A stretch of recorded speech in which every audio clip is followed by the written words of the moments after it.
Good evening and welcome to NTD News. I'm Stephania Cox. Here are today's top stories. Just a day after thousands of Americans took to the streets in Washington to call for an end to communism in Cuba, some high-profile conservatives hold the first public rally on Capitol Hill since January 6th. And the January 6th committee holds its first hearing. 4 police officers describe their experience. Meanwhile, Republican lawmakers are trying to get answers from the Department of Justice about the treatment of imprisoned suspects. The first warrant for a Texas Democrat who fled the state. He flew back to Texas last week but returned to D.C. soon after. New guidance from the CDC. Now the agency says even vaccinated individuals should wear masks in some indoor settings. Details coming up. And villagers in flood-hit areas of central China spent days fortifying river embankments, only to have the dikes destroyed by Chinese authorities.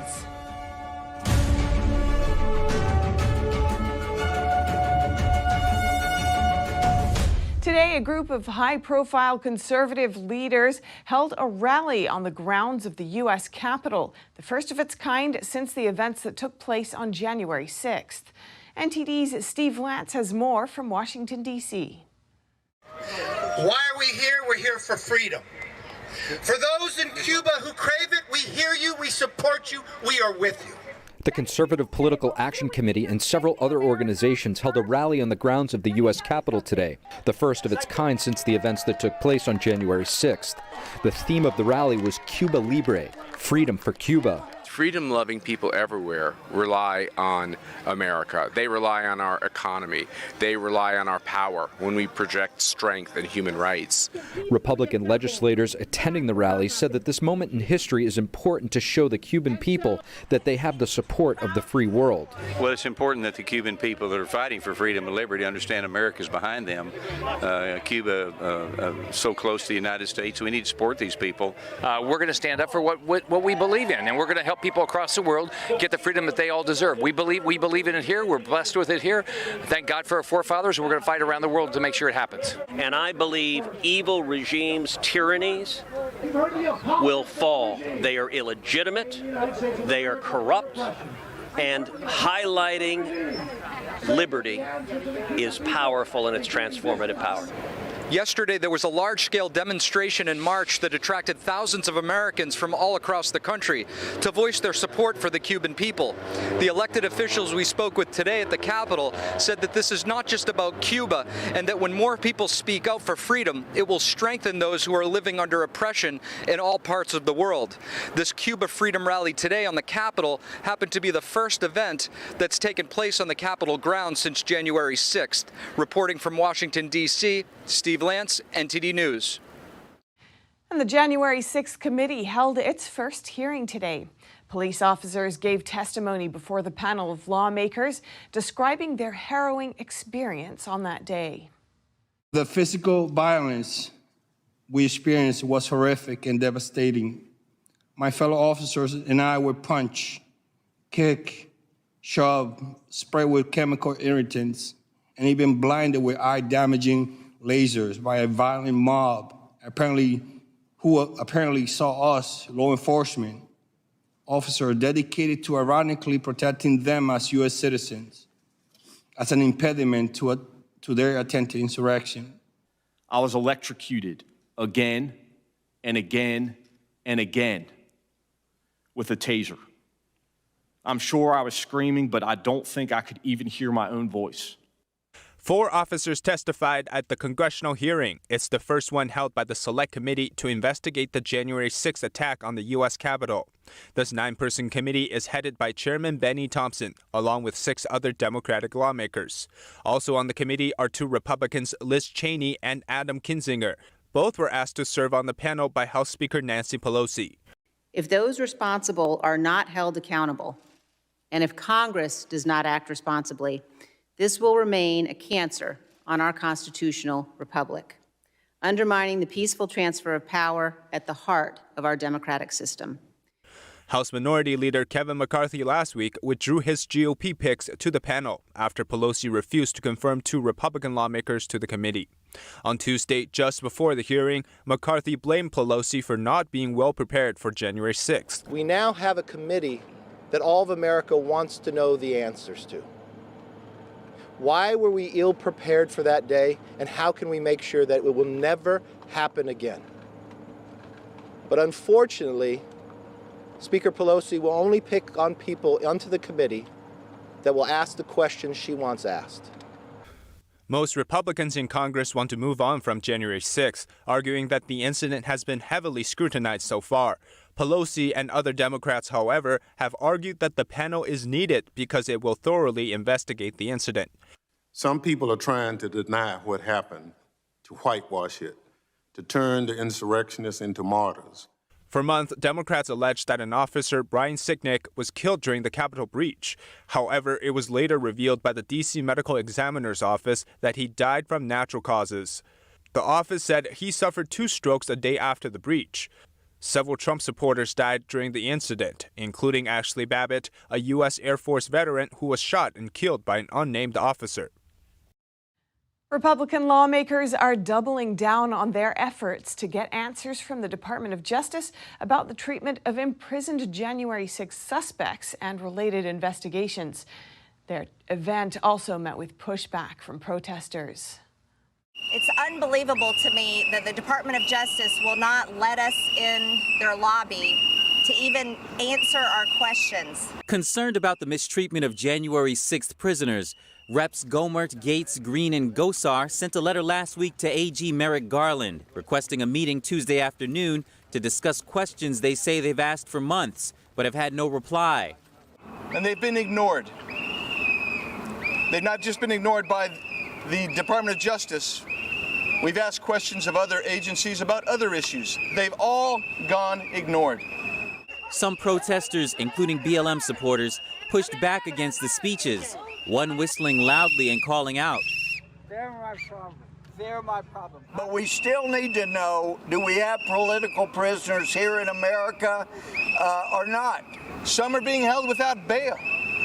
Some are reportedly being held in solitary confinement for no rational reason. The Department of Justice says more than 500 people have been arrested in connection to the January 6th incident so far. Lawyers and family members of the suspects say some of them are facing abuse behind bars. Antifa and BLM set fires to this country for months, and we did not see an interest from federal law enforcement in those claims. But now there are Americans all over this country who are being harassed, who are being targeted by law enforcement. Lawmakers are asking the DOJ for full transparency and to release all the 14,000 hours of raw footage that they have from surveillance cameras on January 6th. The press conference ended earlier than scheduled due to the protesters. Turning our attention to the CCP virus pandemic, the CDC has updated its guidance on wearing masks. The health agency now says people should mask up indoors in some areas, even if they're fully vaccinated. That's because vaccinated people who become infected with the Delta variant could spread the virus to others. This, according to new research cited by CDC Director Rochelle Walensky. And now the CDC says that even vaccinated people should wear masks in public indoor settings if they are in areas of high transmission. The agency notes that this is happening in 2/3 of U.S. counties, and those indoor settings include schools, although the CDC says that only about 500 children, 17 or younger, have died from the CCP virus in the U.S. And the Department of Justice says federal law allows for mandates of emergency use vaccines. The first major federal agency is now requiring its employees to get the shot. NTD's Grace Coulter has the story. The current COVID vaccines are under emergency use authorization and haven't been fully approved by the FDA. So is it legal to mandate such vaccines? Well, on Monday, the Department of Justice weighed in on the issue and concluded in an opinion that it is legal. The DOJ's Office of Legal Counsel said that the law concerning emergency use authorizations, or EUAs, does not prohibit public or private entities from imposing vaccine requirements, even when the only vaccines available are those authorized under EUAs. This comes after the U.S. Department of Veterans Affairs announced its healthcare employees will be required to get vaccinated or risk being fired, making it the first major federal agency to mandate vaccines. However, ethical concerns about mandating EUA vaccines still remain. Dr. Robert Malone, bioethicist and inventor of the mRNA technology, argues that the way the mRNA COVID vaccines are advertised and mandated crosses both ethical and legal lines because they're still experimental. He told American thought leaders earlier this month that he believes it violates the common rule and the Code of Federal Regulations, which states there must be full and complete disclosure of risks in plain language, informed consent, and no forms of coercion before taking an emergency use authorization product, such as the COVID vaccines. So far, the DOJ has not addressed this issue. Grace Coulter, NTD News. There's a much-anticipated abortion case that the Supreme Court won't hear for a few months. Despite this, hundreds of lawmakers from multiple states are asking the court to overturn Roe v. Wade. NTD's Miguel Moreno has that story. In an amicus brief to the Supreme Court, 3 Republicans weighed in on what could be an upcoming landmark abortion case. Senator Josh Hawley and others called on the court to overturn Roe v. Wade and to let states handle abortion laws. One of the things that Roe versus Wade did is it nationalized abortion policy. Rob Nadelson is a senior fellow in legal theory at the Independence Institute. He also wants to see Roe overturned in Mississippi's case. The state banned abortions after the 15th week of pregnancy and was sued for doing so. Now, will Mississippi be successful in its test case? And again, that test case would be the complete overruling of Roe versus Wade. I don't know. Don't be misled by those people who argue that we now have a, quote, conservative Supreme Court. That's simply not true. We have a court which is actually pretty mixed. We've got 3 activist liberals on the court out of 9 who will certainly vote to retain Roe versus Wade. We have a staunch originalist, Justice Thomas, who I think is pretty certain to vote to overrule Roe versus Wade. We have 2 justices, Alito and Gorsuch, who tend to lean in the originalist direction, along with Justice Thomas. And then we have other justices that you don't really know what they're going to do. On top of that, Nadelson says Chief Justice Roberts has expressed a desire to avoid overruling precedents. But hundreds are formally asking the court to do just that. More than 300 lawmakers have signed up to support a pro-life amicus brief, similar to the 3 senators, expected to be submitted this week.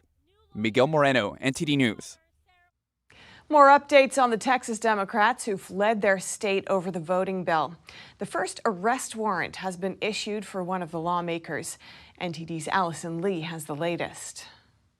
Texas House Speaker Dade Phelan signed an arrest warrant for Democratic state lawmaker Philip Cortez on Sunday. Phelan directed the House Sergeant-at-Arms to take Cortez into custody and bring him, quote, before the bar of the House at once. House rules would then compel the Democratic lawmaker to attend the House session, but the Sergeant-at-Arms lacks jurisdiction outside the state. Cortez was among the 59 Democrats who fled Texas earlier this month. He returned briefly last week to discuss the voting bill with Republicans. His fellow Democrats in D.C. criticized him for this, but Cortez flew back to D.C. over the weekend, saying the talks have not produced progress. Phelan said that Cortez had irrevocably broken my trust and the trust of this chamber.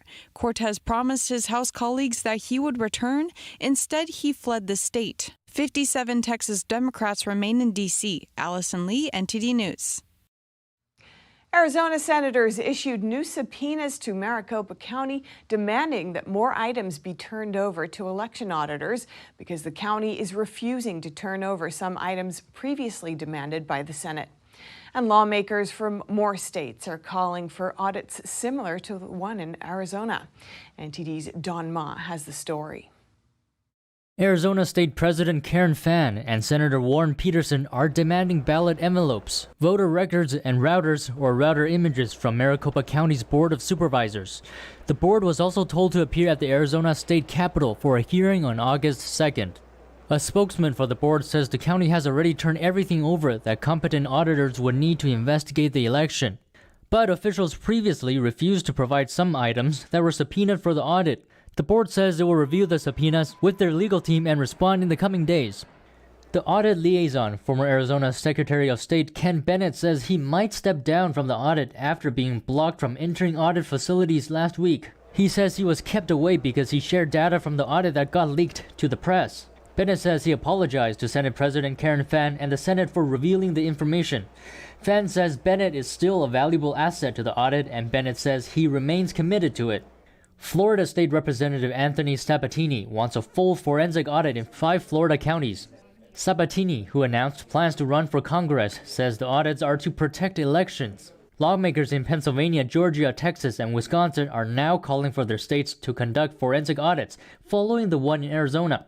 Don Ma, NTD News. And this just in, Twitter appears to have suspended several accounts dedicated to 2020 election audits. When trying to access the Maricopa County audit, the audit war room, and other accounts dedicated to audits in Arizona, Wisconsin, Nevada, Pennsylvania, Michigan, and Georgia, Twitter wrote, account suspended. The Maricopa County audit account had nearly 100,000 followers, and the war room account had over 40,000. And child sex trafficking continues to be an epidemic in the U.S. One organization in Texas is working with law enforcement to rescue children from sex trafficking. They say the crisis at the southern border has made matters worse. NTD's Jason Perry has more. Samuel Hall, the president of Patriots for America Militia, or PFA, says the CCP virus is not the only crisis we're facing. Another issue that's plaguing the U.S. is child sex trafficking. You know, when you're talking about a $65 billion a year industry, right, and it just keeps getting bigger and bigger, and it's growing, right? And so it's a lot of frustration for us, because we can help, rescue or identify a child, but then there's 4 more that are waiting for us, and we just don't have enough members to go ahead and combat this. So we have to outsource to other militia, to other rescue organizations, and we build those partnerships so we can make a greater impact. But even with all that, we're not keeping up.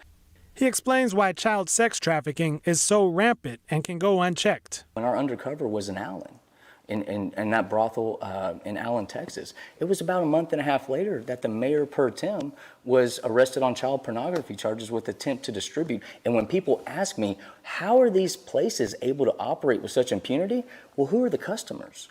Who's the ones that are perpetuating it? Who are the ones that are covering for them? Who are the ones that are allowing them to keep operating with such impunity? It's the people that are in power. He says it's only gotten worse with the recent rise in illegal immigration. Dallas police estimate that approximately 400 underage girls are sex trafficked every night in the Texas city. Hall gave some stern advice for parents. One of the biggest things I think parents can do is get on their kids' phones and get rid of apps like Snapchat. Get rid of it, because that's the #1 app that traffickers use, other than Facebook and social media, Instagram. But they use it all the time. They use it all the time. There was 3 girls in Fort Worth that were kidnapped. None of them knew each other, but the one thing they all 3 had in common was they all had Snapchat on their phones. They were all told to leave their phones at home, and then they were lured away. He says part of the problem his organization is facing when the girls are rescued is that there aren't many places for them to go. And if they are handed back over to the state, it is likely that they will become victims of sex trafficking again. Hall said that if anyone wants to help the rescued children, they can donate to TreasuredVesselsFoundation.org, which provides safe communities that restore survivors of sexual exploitation. Jason Perry, NTD News. Canadian border guards and customs officials are set to go on strike. They voted on the move today, which is just a few days before the U.S.-Canada border opens. Unions representing the workers said they've worked for 3 years without a contract and said the strike would slow down commercial traffic and have an impact on international mail as well as tax and duty collection. But Canada's border agency said 90% of the employees are considered essential. That means they would still have to work if they go through with the strike.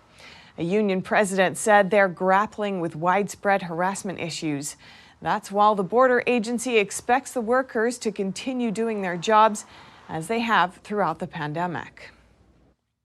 And an economist from China says he's learning more about his home country from a New York-based Chinese dance company. He shares his experience seeing the performance, which seeks to revive China's traditional culture, even though it can't perform there. We bring you the story from Stamford, Connecticut. I saw a long-lost art that we aren't able to see in China. These arts are so perfect, but innovative, surprisingly. When I saw it, I was really excited from the bottom of my heart. In some scenes, I didn't cry, but I did wipe away some tears. My companion also saw me wiping tears away. It was really moving. Mr. Dong saw Shen Yun in Connecticut on Saturday. Shen Yun travels the world performing with a mission to revive China's 5,000 years of culture. They've been doing it for 15 years. But there's one place they can't go, China. Mr. Dong came from China 2 years ago. He says he's saddened he can't see his own country's cultural heritage within its own borders. The culture that Shen Yun showed us today is the culture that we as the people accumulated and passed down for thousands of years. But it's been completely destroyed at the hands of the Chinese Communist Party. I feel very delighted today that I could see our culture, but I am also saddened because we have to go overseas to be able to see our true culture. Shen Yun draws inspiration from ancient Chinese culture, which is believed to be divinely inspired. Mr. Dong says he was deeply moved by the show's inner meaning. It also allows us to see the kingdom of God. It also allows us to see that, as ordinary people, we want to become people in the kingdom of God. The performance shows us that we have this path to yearn for. He added that he sees hope and a future for China. There will be a future for our nation, but the premise is to disintegrate the Chinese Communist Party, or CCP. Disintegration of the CCP will bring our nation, our country, a better future, just like the beauty presented through Shen Yun. Mr. Dong expressed his deep gratitude to Shen Yun for allowing the world to see what China was before communism. Shen Yun Performing Arts will show next in Colorado Springs from July 27th to 29th. NTD News, Stamford, Connecticut. Up next, gymnastics superstar Simone Biles withdraws from the Games in Tokyo. Meanwhile, the country is struggling with new CCP virus cases, but the Prime Minister wants to keep the events going. And a restaurant in New York City wins a Guinness World Record for the world's most expensive French fries. The dish features a variety of truffle products and other luxury ingredients. More in just a moment here on NTD News.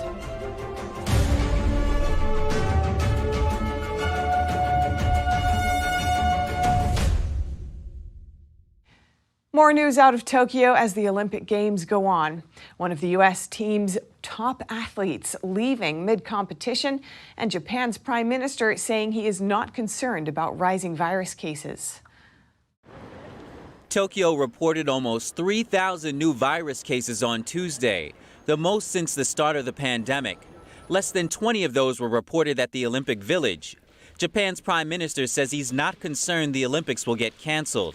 He is asking Tokyo's residents to take one for the team so the games can continue. I ask our citizens to continue to refrain from unnecessary and non-urgent outings and watch the Olympics and Paralympics on TV. Meanwhile, the U.S. women's gymnastics team had not been beaten in a major competition since 2011. That changed, however, when Simone Biles withdrew after one mistimed vault. Her departure quickly dashed the team's hopes of going home with gold. The Russian Olympic Committee then took the top spot. The U.S. team still managed to haul in the silver medal even without Biles. 17-year-old Lydia Jacoby is the first ever Alaskan native to win an Olympic swimming gold medal. I'd just like to say that I'm so proud to be here representing the United States, as well as my state of Alaska. If the games had taken place last year as scheduled, Jacoby might not have been able to take part. She just needed that extra year to mature in her sport. And female athletes are pushing for their clothes to become less sexualized. Last month, a handball team was fined after playing a match wearing shorts instead of bikini bottoms. We wish to play in shorts and not bikinis. We were told we would be fined or other things. The rules said we could be fined or get a harsher punishment. Meanwhile, the official Olympic broadcaster says it will focus only on athletes' performances and adopt a less sexualized approach to filming. A restaurant in New York City has earned yet another Guinness World Record for its over-the-top luxury French fries. NTD's Andrew Thomas reports. Decadent, flavorful, aromatic. These are the world's most expensive French fries. The fries come with a rich, thick cheese dipping sauce, served on a Baccarat crystal plate setting with an orchid on the side. These creme de la creme pommes frites cost $200 a plate at New York City's famous Serendipity 3 restaurant. Truffle, truffle, and truffle inside these fries. So, in other words, we have truffle oil, we have the fresh black summer truffles. The Mornay sauce, in other words, the cheese sauce, is meant to be a dipping sauce, which is infused with truffles in 1,000 different ways too. So, truffle is the main star here. Serendipity's corporate executive chef, Frederick Schoen Kiewert, demonstrated how the pommes frites are made. First, the chef only uses high-quality chipperbeck potatoes. They're fried in pure goose fat.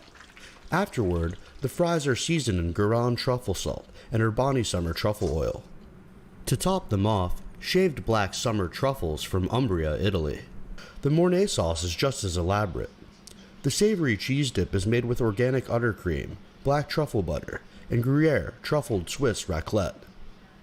The dish is topped off with a sprinkling of 23-karat edible gold dust. It's a thrice cooked process. So we do a first blanch inside Dom Perignon and a French champagne vinegar. We'll cool it down, and then we will then do the first fry, which is at 325 degrees, and then we will cool that down and finish it off at 375 degrees. So this process is really going to ensure that it has a crispy exterior and a fluffy interior. This is Serendipity's 10th Guinness World Record, and there's currently an 8 to 10 week wait list for the creme de la creme pommes frites. Andrew Thomas, NTD News.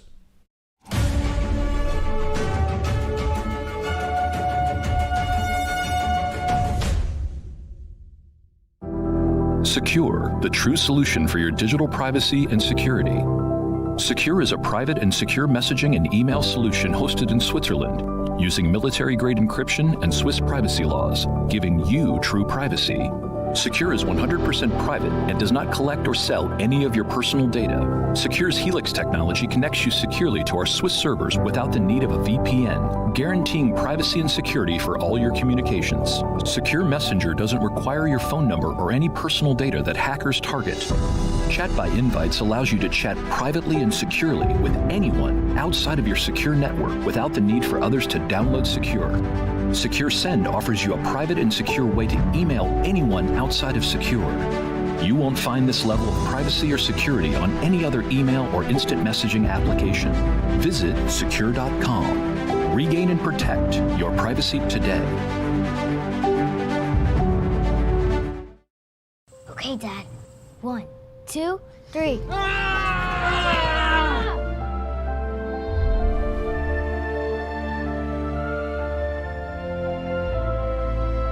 You saved me. Dad? Are you okay? I'm fine, dear. Your hero needs you now, and AARP is here to help. Find the care guides you need at aarp.org/caregiving. How prepared is your family if a tornado shows up at your doorstep, or a flood, or a hurricane? You can't just turn away a natural disaster. That's why it's important to go to ready.gov/plan now. It has the tools and tips you need to make an emergency plan with your family. So if disaster comes knocking, let's go. You'll be ready to help keep your family safe. It's just a pizza. Yes. Make a plan today.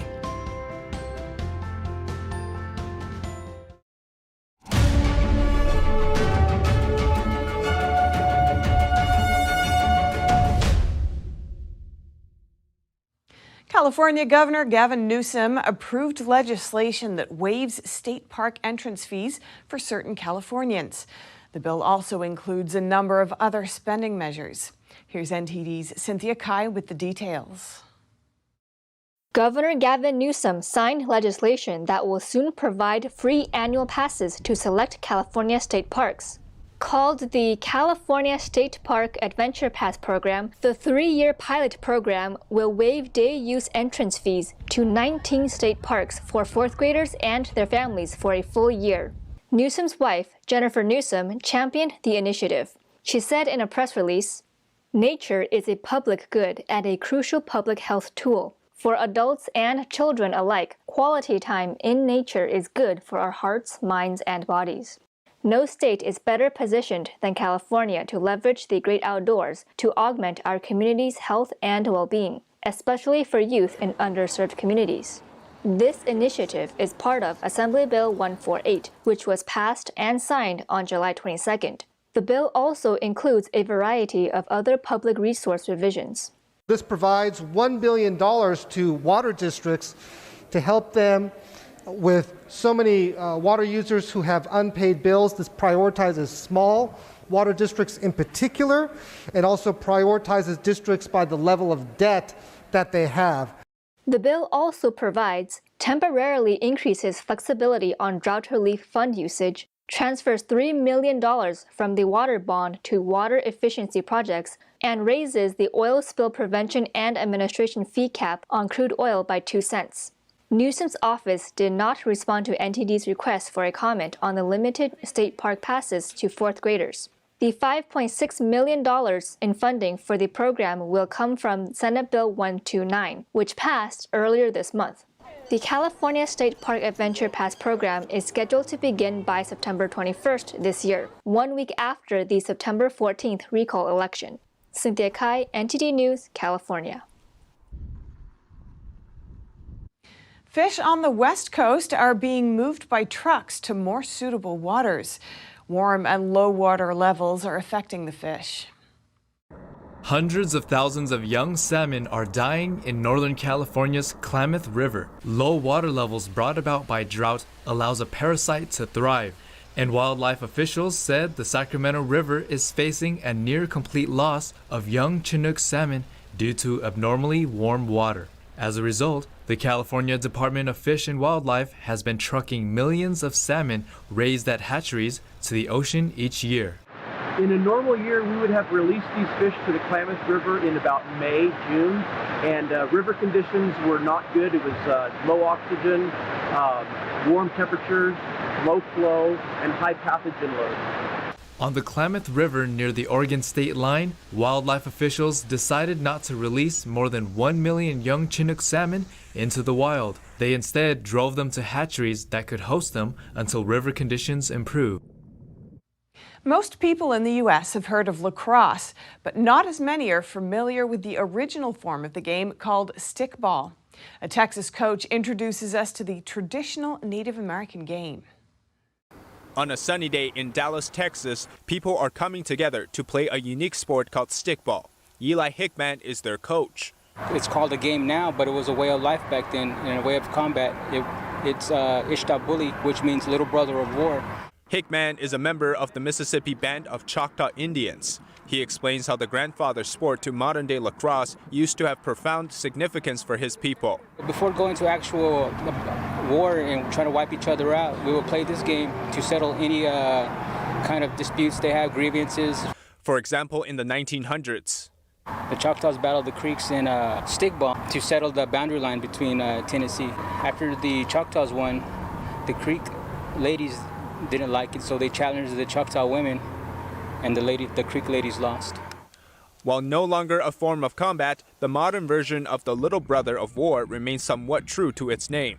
Overall, it's about being tough. Some compare stickball to rugby, but Hickman says a game of stickball can often involve as many as 60 players or more. If you break a line in rugby, everybody chases you, but if you break anywhere out of stickball, you still probably got like 20 people or 30 people in front of you that you can't run, so your best option is to throw the ball. Stickball is traditionally played by the southeastern tribes, But in contemporary times, it has become an important part of the life and culture of various indigenous peoples. I think it's more tradition so that we can still be to ourselves and not just try to fall in line with the American society says we should be like. Hickman's stickball group, the DFW Kabachatali, has just participated in the 2021 World Series stickball.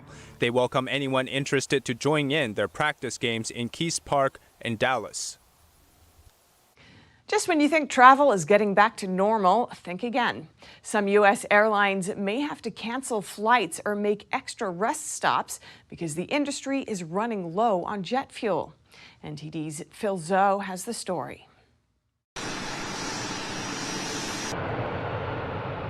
It looks like flying and leisure travel is back in full swing, but not so fast. Airline seats might be full, but the fuel tank, that's a different story. Supply shortage, and we're dealing with trucking shortage. So we kind of had a perfect storm.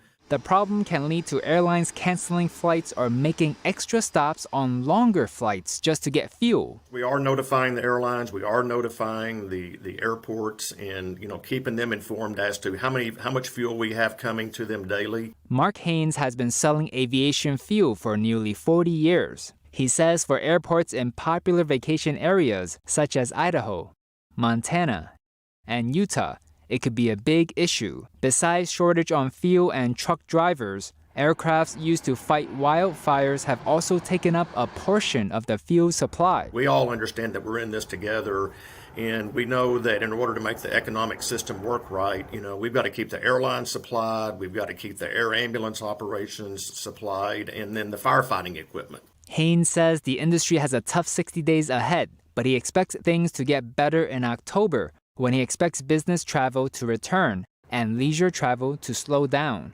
Phil Zoe, NTD News. These two cuties are the talk of the town in Fort Worth, Texas right now. The baby giraffes are the newest addition to the Fort Worth Zoo and will live in its African savanna habitat, according to zoo officials. The male calf was born July 1st at around 145 pounds and 6 feet tall. The female, born 10 days later, weighing 132 pounds and a little over 5 feet tall. The giraffes took their first steps on Friday. In a social media post, the zoo posted that they don't have names yet, but stay tuned.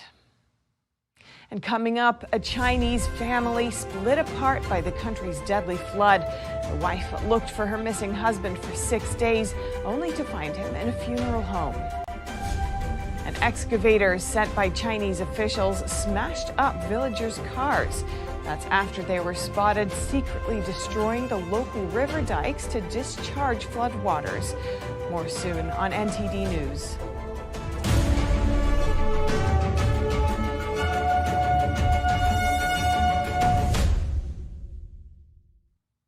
Residents in China's Zhengzhou are commemorating those who drowned in the subway when the city flooded.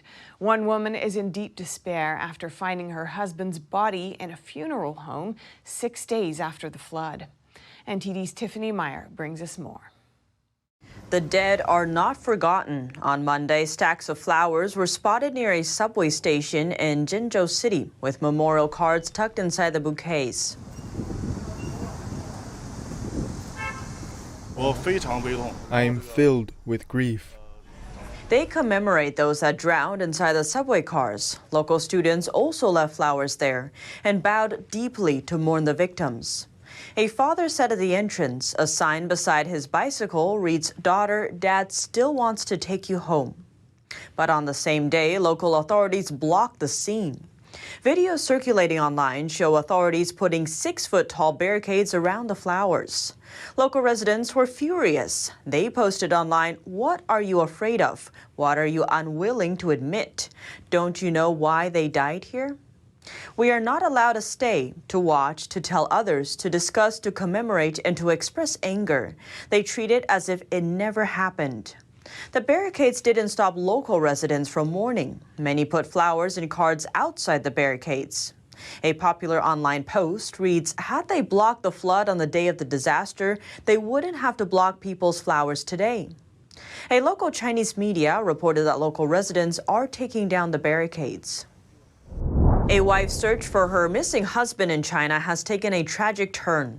Last Tuesday, Xia Tao became one of the train passengers trapped amid the rising floodwaters inside a subway car. His wife finally found him 6 days later, but by then she could no longer recognize him. Xiao's wife posted online, lying in the freezer of the funeral home, labeled anonymous. He was no longer a handsome young man. From now on, I no longer have a husband, my daughter no longer has a father, and our parents no longer have a son. Xia Tao had been on his way home from work last Tuesday when subway line 5 in the city of Zhengzhou flooded. That's when he went missing. Xiao's wife posted messages and photos of him on Chinese social media, asking for help to look for him. She called local hospitals, but was told her husband wasn't on the list of those found injured or dead. Xiao's wife explained online that first responders seem to make slow progress, writing, "Rescue work has been delayed over and over. Do you know how desperate I am? This is killing me. Time is life." On Monday, Chinese officials announced 2 more deaths from last Tuesday's flooded metro. Xia was among them. He was 34 years old. The official death toll has now reached 14. Xia's wife is questioning local authorities over the deadly metro disaster. She writes, flood prevention work was not done properly. Some subway lines had already been flooded, but Metro Line 5 was still operating. After finding water in the subway, passengers were not evacuated in time for more than an hour. Later, accidents were not reported in time, and follow-up searches and rescue work weren't properly done. Xia's sister also calling for justice, saying, "Brother, the world owes your life to our family. The world owes you. We will definitely get justice for you." Villagers in central China's Henan province spent days and nights fortifying river embankments to prevent flooding, only to have the dikes destroyed by officials. The two sides are now clashing over it. It was around 4 a.m. in the morning. Villagers in Henan Xinjiang were sound asleep. Then, Chinese authorities sent excavators there to secretly dig up the river dikes in the village in order to discharge floodwaters. The villagers on guard spotted them. The two sides then clashed violently. The excavators smashed up the villagers' cars near the river embankments. They were parked there to block the excavators from destroying the dikes. And again, in another village in the same province. The government went to our village and dug our river dikes up. Residents there spent 2 days fortifying the local river dikes to prevent flooding. The water level kept rising. The villagers were afraid the river embankments may not stop it, so they began to fortify the river embankments. Local resident Wang Yan tells the Epoch Times about 500 villagers were guarding the river dikes day and night. To protect her identity, we gave her a pseudonym. Last Thursday night, officers and soldiers suddenly arrived in the village. They tried to dig up the river embankments local residents had fortified. The villagers were desperate. Many villagers were trying to stop them, otherwise the village would be flooded. And the officers and soldiers that the authorities sent pepper sprayed the villagers' faces. The villagers fell to the ground, and finally they dug up the fortified river dikes. Wang says the authorities sent about 500 soldiers there. And as a result, her village was flooded. Chinese officials are trying to block information about this village. Electricity and water are now cut off in the village amid the floods. Villagers there are pleading for help. I am telling the truth, but it was censored online. Another villager, Li Liang, says there are about 4,000 residents in the village, but no one dared to send out the videos they took when they clashed with the authorities. As soon as they let the water out, let me tell you how fast that was. The water level in our river used to be about 9 feet, but now it may be about 70 feet. Chinese media reported that in Xinjiang, the water level is above 5 feet and is still rising. Reports suggest that authorities aren't providing enough disaster aid to flooded villages in central China. Now, civilian rescue teams are taking matters into their own hands. The Epoch Times interviewed one of the volunteer rescue workers to get his take on the operation. NTD's Don Ma has more. Many villages affected by the floods in central China did not get official rescue support. That's why some civilian rescue teams are stepping in. The Epoch Times interviewed a volunteer with a civilian rescue organization on Sunday to get his experiences and thoughts on the disaster. The newspaper gave him a pseudonym to protect his identity. Zhang Ye says he realized how severe the flooding was as soon as he arrived in Henan province. Due to heavy rains, Henan officials had to discharge floodwaters from local reservoirs, but they didn't warn residents ahead of time. We came to Xinjiang today. The situation here is very severe. The floodwaters are receding. The currents are very fast. We had villagers rushing to us to tell us to save them. We came over here 6 in the morning. Some villages had no working electricity or water. Ye says they rescued over 200 residents. Some were waiting on rooftops. Some were inside their homes. Electricity and water are not available in all the villages. Over here, floodwaters have submerged the first floor of houses. In some area, the third floor is submerged. Waters are 3 meters deep. This village has a total of more than 3,000 people. He had noticed that during his rescue work, he didn't see many official rescue personnel. We didn't contact the government. It would have been slower. We directly contacted the people. Our rescue operation is faster this way. Ye says that all of the volunteer efforts relief supplies were bought without official funding. That's including lifeboats, medical equipment, and food. He called these non-official rescue groups indispensable, and he says they're just trying to help as much as they can. Don Ma, NTD News. The first person charged under Hong Kong's national security law was found guilty on Tuesday of terrorism and inciting secession in a landmark case with long-term implications for how the legislation reshapes the city's common law traditions. Here's more.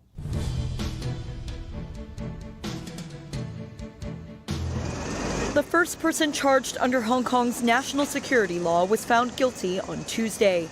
24-year-old Tong Ying Kit was found guilty of terrorism and inciting secession in the landmark case, which has long-term implications for how the legislation reshapes the city's common law traditions. An alternative charge of dangerous driving causing grievous bodily harm was not considered. Tong, a former waiter, is accused of carrying a flag with the protest slogan, "Liberate Hong Kong, Revolution of Our Times," and driving his motorbike into officers during a protest last July, shortly after the security law was enacted. The charges could lead to a prison term of several years to life. His sentencing will be announced at a later date. His trial tests the limits of free speech in Hong Kong, as prosecution and defense argued over the meaning of the slogan, widely used during the city's mass protests in 2019. Pro-democracy activists and human rights groups see Tong's case as a departure from Hong Kong's common law traditions, since he was denied bail and a jury trial. The 3 judges at Tong's trial were picked by Hong Kong leader Carrie Lam to hear national security cases. Both Beijing and Hong Kong's governments have repeatedly said the security law was necessary to bring stability back to the city. Beijing is cracking down on private companies, sending shockwaves through stock markets. The blue-chip Chinese CSI 300 index plunged 3.5% today, while the Hang Seng Tech Index tumbled almost 8%, losing a whopping 17% in just 3 days. Now traders fear that the crackdown will spread to other sectors. NTD's Colin Frederickson asked an expert about what investors should do next. Investors who hold Chinese stocks are facing growing risks while Beijing keeps cracking down on private businesses.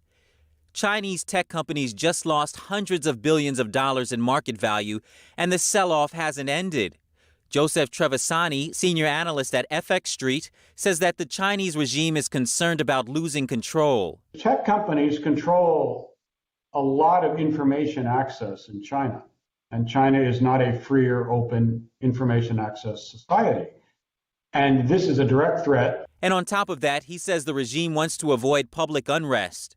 Current inflation rates might generate objection among Chinese consumers. So I think one of the things that they're trying to do with the crackdown is to frighten companies into not raising prices so that they don't have this flooding out into the consumer economy.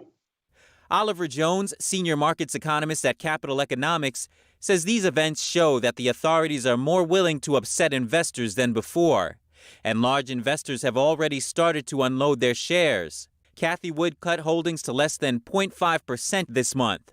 The sell-offs and drastic moves show the decline in investor confidence. After targeting tech companies, Chinese officials recently turned to the education sector. Fast-growing tutoring companies are now barred from turning a profit and from raising funding on stock markets. Tencent dropped 9% in Hong Kong and has hit its worst day in a decade. And now Chinese regulators issued new guidance for food delivery workers, shortly after shopping platform Meituan plunged. Tencent, Alibaba, and Meituan combined have lost almost $240 billion over the last 48 hours. But Trevisani says investors should not pull out of Chinese stocks just yet. It's not something that is developing sort of organically in the economy. It's a top-down, ordered change in behavior and a warning. That will eventually be withdrawn. He says once that has happened, the Chinese stock market will likely revert to normal economic behavior. Colin Fredrickson, NTD News. The Institute of International Finance says China's equity markets suffered outflows of $600 million on Tuesday after bleeding $2 billion on Monday. And up next, an area in western Germany is battling with toxic smoke. A tank filled with solvent exploded, killing at least 2 and injuring over 30. More in a moment on NTD News.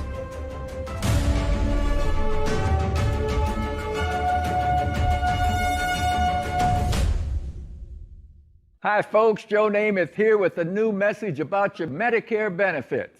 You may be entitled to transportation, meals, and expanded coverage for dental work that includes extractions, fillings, and dentures, all at no additional cost. Plus, depending on your zip code, you may be entitled to the Medicare benefit that adds money to your Social Security check every single month. Call and get everything you deserve. Call now. It's free. I'm on a fixed income, so I called to get money added to my Social Security check. They helped me so much. I called to save money on co-pays, get prescriptions, transportation, and my dental work covered. I couldn't believe I was spending money I don't have to spend. Millions of people have trusted the Medicare Coverage Helpline, and you can too. Call now. It's free. Call 1-800-764-1930. That's 1-800-764-1930 now.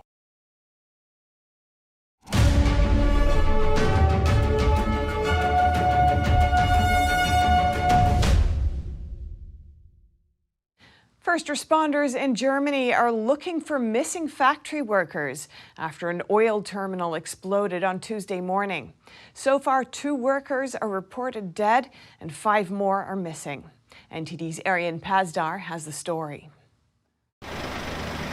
This is the aftermath of Tuesday's explosion at a garbage disposal system in western Germany. A German newspaper reported that a tank that contained over 26,000 gallons of solvent exploded, which led to the outburst of smoke. At the moment, we are focusing on securing the site, searching for the missing people, and keeping the danger minimal. In the second phase, we will look into how this could have happened to ensure it doesn't happen again in the future. The explosion was so strong, its impact led to doors being slammed in nearby apartments. Over 30 people are injured, some of them seriously. According to reports, a second tank was also at the brink of exploding. The smoke was categorized as highly dangerous. Smoke detectors as far away as 15 miles were set off, and residents smelled the smoke in a city 30 miles away. It took firefighters around 3 hours to extinguish the fire. It's not clear yet whether the air contains dangerous chemicals. We are focused on the toxic cloud right now, trying to find out where it's falling and if it has caused any pollution. For now, residents are advised to keep their windows closed, not eat food from their gardens, and avoid touching anything that has grime on it. Arian Pastar, NTD News. In Paris, hundreds of old antique cars came together to cross the French capital. Though the weather wasn't that nice, the drivers say they had a superb day. A 50-year-old buggy may not be meant for all drivers' hands. But for those who are not discouraged by a rusty and squeaky gears, this car is a little jewel. Vintage, antique, and classic cars flooded the streets of the French capital for the summer crossing of Paris on Sunday. The main interest is American cars, but yeah, we are all, how do you call it in English? Petrol heads, maybe. We love cars of all shapes and origins. Yeah. Cadillac, Citroën, and Triumph cars were among the 700 participating. Their owners came from across Europe, such as this couple from the Netherlands. Of course, we would like to have beautiful weather, but it was a bit poor. It was raining, but superb day. Superb day. Along the way, drivers spontaneously gathered in various locations to chat and show off their vehicles to curious onlookers. This American tourist from Washington, D.C. found a special connection with one of the cars. There's a car over here, I think an old Chevrolet, that my father and mother got married in a very similar car back in the 50s, so I was drawn to that one and sort of found it really fascinating. I think it's wonderful. I think the camaraderie is wonderful. The route led cars past iconic Parisian monuments, such as the Eiffel Tower, the Arc de Triomphe, or Montmartre's Sacré-Cœur Basilica. A voyage that inspired some philosophy for this French driver. It is extraordinary because the heritage of the automobile industry and heritage of Paris architecture, which is obviously absolutely fabulous, echo each other. Drivers say they expect to return again next year for another summer cross. And that's all for today's news. Thanks for tuning in. I'm Stephanie Cox.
We have a new channel. Subscribe to us on YouTube at NTD News. Get the highlights of our news broadcast and the most important headlines that we curate especially for you. Don't let YouTube decide what information you get. That's your choice. YouTube is deleting our videos and cuts you off from a source of honest reporting. Make sure you don't lose access to NTD's news content, and take a quick moment to subscribe to our newsletter so no matter what happens here, you'll keep your access to a trustworthy news source.